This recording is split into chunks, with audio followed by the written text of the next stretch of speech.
A child, as I have said, possesses a sense of completeness, but only before the initial emergence of his ego consciousness. In the case of an adult, a sense of completeness is achieved through a union of the consciousness with the unconscious contents of the mind. Out of this union arises what Jung called the transcendent function of the psyche, by which a man can achieve his highest goal, the full realization of the potential of his individual self. Well said, Joseph L. Henderson. Well said, man. What's up, guys? This is the host. You're watching The Gray Medium, and today I am jumping into part 2 of my series on Carl Jung's Man and His Symbols. If you're new to The Gray Medium, I follow a pretty vague theme of health and wellness. I like to read books. I like to lift weights. That pretty much sums it up. Before I get going, if you're interested in watching the first, third, fourth, or fifth parts of this video, I will make sure to have them linked down below. If you want to follow the series in chronological order from 1 through 5, you can find all those videos linked down there. That way you can get a summary on the book cover to cover, beginning to end, without actually having to read the whole thing. And just like I mentioned in the first part, this book has 5 chapters. Each one will be getting its own video, and only the first chapter is actually written by Carl Jung himself. Chapters 2, 3, 4, and 5 are written by students and colleagues of his. But without further ado, let's go ahead and hop into chapter number 2, Ancient Myths and Modern Man, by Joseph L. Henderson. I feel like this quote on the first page of the chapter really sets the tone for everything that Joseph L. Henderson is about to lay out. The quote reads, "We read the myths of the ancient Greeks or the folk stories of Native Americans, but we fail to see any connection between them and our attitudes to the heroes of dramatic events of today. Yet the connections are there, and the symbols that represent them have not lost their relevance for mankind." I really like that quote because it kind of hints at the bigger point that Henderson is going to get at throughout this chapter, and it's essentially that by better understanding stories like the hero myth and understanding the archetypal format of the hero myth, we could learn to apply this myth to a lot of the symbols that we're given in our dreams or in our lives or in our unconscious behaviors. And these myths, although they are based in fantasy, the events that take place in these myths and the character development that these characters have to go through is very similar to what the standard person, even today in the 21st century, is going to have to go through at one point or another in their process of growing up. On page 98, Henderson continues, "The individual may feel that his dreams are spontaneous and disconnected. But over a long period of time, the analyst can observe a series of dream images and note that they have a meaningful pattern. And by understanding this, his patient may eventually acquire a new attitude to life. Some of the symbols in such dreams derive from what Dr. Jung has called the collective unconscious. That is, that part of the psyche which retains and transmits the common psychological inheritance of mankind.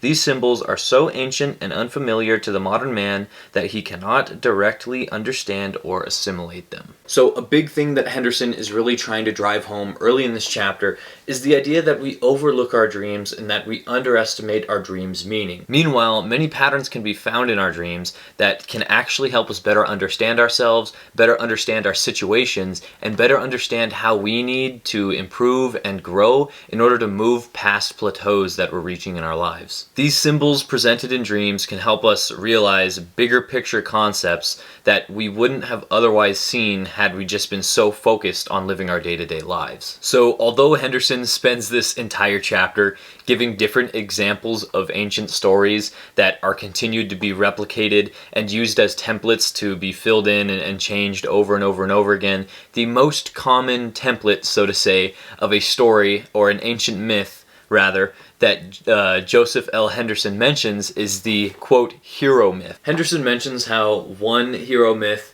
made in a specific part of the world in a specific time will share a striking resemblance to another hero myth made on the other side of the planet hundreds of years later, simply because the hero myth itself is ancient in its roots and it's going to follow the same cycle of events from beginning to end every single time. The template that's filled in, the characters that are filled in, the time frame, the setting, those are going to change, but the main events, the main plot points are always going to follow suit. And that's simply because this template, this series of events, is really common and it's reoccurring, which brings up the whole idea of why it's in dreams. The hero myth is very representative of a character having to overcome themselves in order to overcome a greater obstacle. This is a reoccurring theme in the lives of most people. It's something that most people are going to face at one point or another, hence the reason why it shows up in people's dreams so often. And the simplest way that Henderson breaks down this, quote, hero myth is described on page 101. Henderson states, "Over and over again one hears a tale describing a hero's miraculous but humble birth,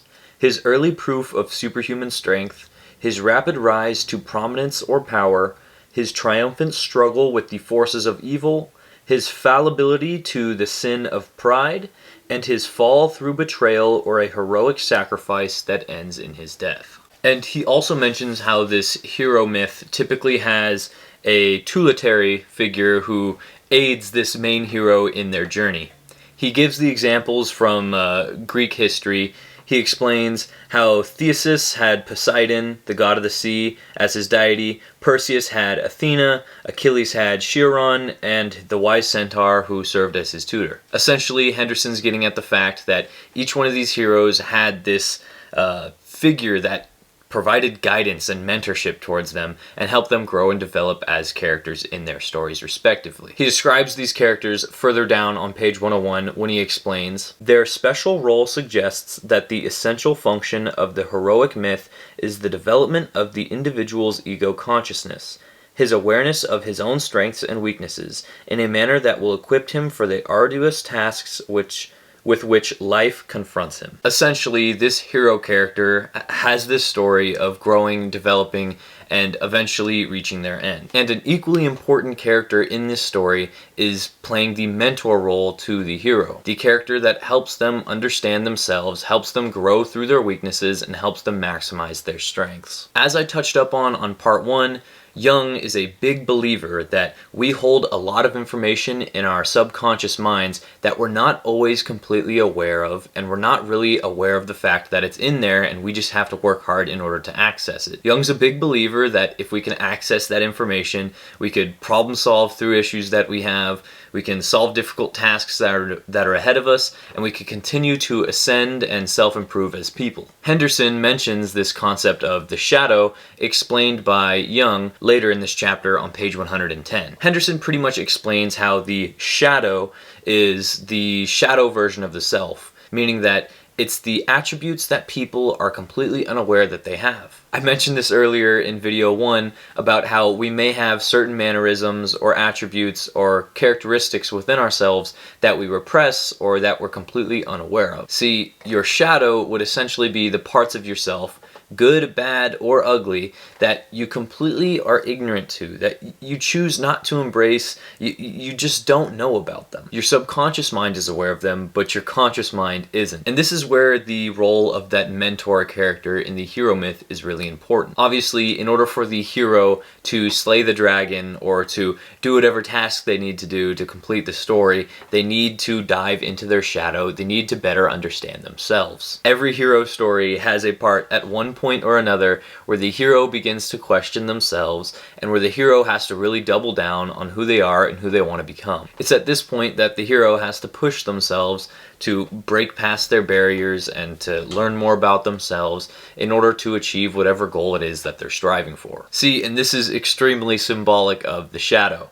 A big point that Henderson and Jung alike are both getting at with this book is the idea that, hey, look, you are the hero of your own story. The hero myth is very representative of your life, moving from birth to your teenage years, to your adolescence, to your middle-aged years, all the way through your life, all the way up until your death. Your ability to better understand your shadow and to better get to know your shadow and to better get to know yourself through the symbols that are presented to you from your subconscious mind will be extremely important in continuing to improve as a person and to really round out your psyche and to really maximize learning everything that you can, not only about the world around you, but about the world that takes place between your two ears. And the idea that Henderson really doubles down on with Jung in this book is that we're born really as whole beings. we have this perfect union between the conscious and unconscious mind when we're born just as innocent babies, and as we grow up and we develop more of a consciousness and more of an ego consciousness, the separation and the divide between consciousness and unconsciousness continues to grow and build, and it becomes increasingly more difficult to access the unconscious mind. So in the event that someone's really completely ignorant to their shadow and they're really repressing their shadow, the ego would be winning. But in the event that someone learns to better understand their shadow and really try to lean into those characteristics and attributes that they're previously unaware of, they're moving closer towards creating a better union between the conscious and unconscious. And this is a pretty essential part of the hero myth. The hero has to build that bridge between the two in order to slay the dragon or defeat the bad guy or do whatever it is that he has to do in the story. So relating this back to dreams, it's important to acknowledge that oftentimes, as the examples in chapter 2 show us, people will have dreams and they'll come across other people in these dreams that demonstrate really odd characteristics. And when it comes to confronting confusion in dreams, Henderson mentions a pretty interesting point here on the bottom of 107 that runs on to page 108. Henderson explains, such confusion in dreams is not unusual. The dreamer is not usually presented with clear images by the unconscious. He has to puzzle out a meaning from a succession of contrasts and paradoxes. An example of a man who saw a younger version of himself approaching a group of menacing bad guys looking like he's about to try to fight them all. This guy was completely thrown off by this dream, but he later came to understand or came to interpret his dream to mean that that younger version of himself was representative of the overly ambitious attitude that he had towards chasing his career goals and his milestones as far as trying to make money and climb the corporate ladder. But in his dream, that younger version of himself stopped and backed off and ended up choosing not to fight these guys and was able just to make a peaceful conversation with them. And this client who was assessing his dream came to realize that that was the symbol that he needed to see. This was a symbol of his subconscious mind explaining to him, look, you're older now, you've already made your money, you've had a great career, yet you're still so caught up in trying to chase money, trying to chase status, trying to chase physical things and monetary things that aren't ultimately going to make you happy. This is a battle that you don't need to fight anymore, and you could just lean into it and embrace the fact that you don't need to fight it anymore. And it's once this guy recognized this that he was able to move forward and stop feeling like he was stuck in a box and like he was stuck in this rat race, not understanding why he wasn't gaining any sense of fulfillment. Similarly, there's characters who've had dreams who approach women who are really irrational and annoying and really just bothering these people who are having these dreams. Consequently, they later come to realize that these attributes that are being displayed by the characters that they're coming across in their dreams are attributes that they are demonstrating in their lives that they're completely unaware of. So a blabbering woman who keeps bothering a guy is actually symbolic of the fact that he isn't aware of how much he is constantly blabbling and being negative and pessimistic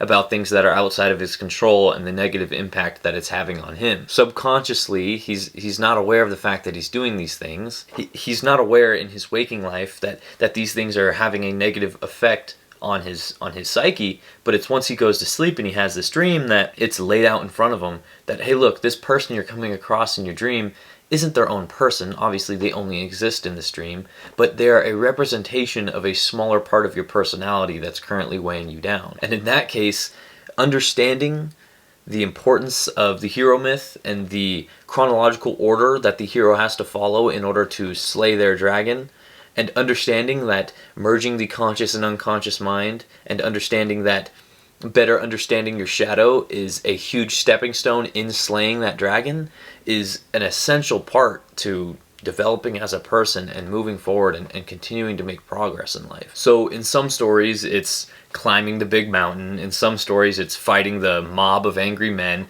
and other stories it's slaying the dragon, but seeing it laid out in a dream and seeing it laid out in a more symbolic sense really helps you understand the situations that you're facing in your conscious life because you're seeing them from a different lens. Now, regardless of if you as an individual need to slay the dragon, or if you need to allow the dragon to eat you, it isn't really important. What really is important is acknowledging the growth that has to take place in order for you to even approach that final step of your growth and development. And it's through recognizing this that they can evaluate the problem, create a solution, solve it, and then continue to move forward in life. In a certain sense, this is fulfilling the hero myth. The myth that we see continuously repeat across time and culture. Like I said, there's the example of the man seeing the younger version of himself walk away from the fight that he didn't even realize he didn't have to fight. Similarly, there's the example of the man who has to approach and confront the babbling woman who is representative of the